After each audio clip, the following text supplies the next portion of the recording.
দিনের লাঞ্চে প্রথমেই আছে বিভিন্ন সবজি দিয়ে ডাল, বাটা মাছের ঝোল, চিকেন কষা, চাটনি, পায়েস, 5 রকমের মিষ্টি, সাদা ভাত, পটল ভাজা, কুমড়ো ভাজা, মাছ ভাজা, ডিমের বড়া ভাজা, আলু ভাজা, আর ওই চিংড়ি মাছ দিয়ে শাক, আর রয়েছে কলা ভাজা আর গাজর ভাজা।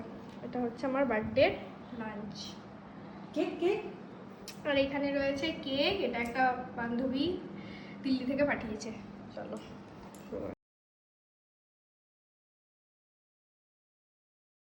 শাক দিয়ে খেয়ে দিচ্ছি।